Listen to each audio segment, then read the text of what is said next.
हिंदू सनातन संस्कृति, जो अपने आप में विश्व की एक सबसे प्राचीन और गहनतम परंपराओं का संज्ञान है, जीवन के सभी पहलुओं को एक नई दृष्टि प्रदान करती है।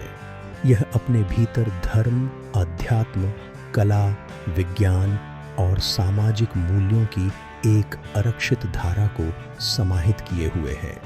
वेदों का अध्ययन, जो ज्ञान का आधारभूत स्रोत है, गुरुकुल में शिष्यों को मानसिक और आध्यात्मिक उन्नति के लिए प्रेरित करता है। प्रत्येक वेद की व्याख्या साधना की एक संपूर्णता को दर्शाती है। उपनिषद, जिनका स्वरूप सर्वथा गूढ़ और दार्शनिक है, आत्मा और ब्रह्म के अद्वितीय संबंध को उद्घाटित करते हैं। यहाँ ज्ञान का एक अद्वितीय अनुभव होता है, जहाँ विद्वान अपने शिष्य को सत्य के प्रति जागरूक करते हैं।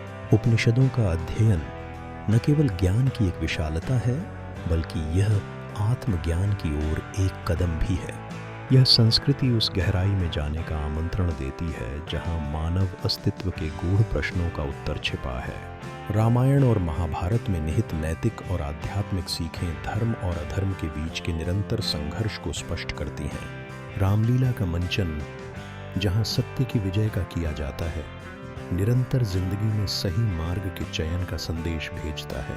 इसी प्रकार कुरुक्षेत्र का युद्ध अर्जुन और कृष्ण के संवाद के माध्यम से जीवन के उद्देश्यों की एक नई परिभाषा प्रस्तुत करता है। भगवद गीता, जो जीवन का सार है, हमें कर्म, धर्म और आत्मज्ञान की गहरी समझ प्रदान करती है। इसके श्लोक एक सरलतम भाषा में जीवन की जटिलताओं को समझने की क्षमता विकसित करते हैं। जब एक परिवार भगवद गीता का अध्ययन करता है, तब उसका आशय इस संस्कृति की अनंत कथा को अपने जीवन में लागू करना होता है।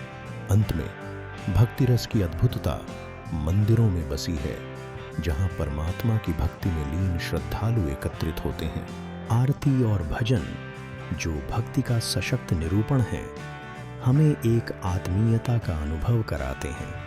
यह संस्कृति हमें एक ऐसा जीवन जीने की प्रेरणा देती है जिसमें भक्ति, ज्ञान और सामाजिकता का समन्वय। इस प्रकार हिंदू सनातन संस्कृति न केवल आध्यात्म की यात्रा है, बल्कि जीवन की सच्चाई को समझने का मार्ग भी है।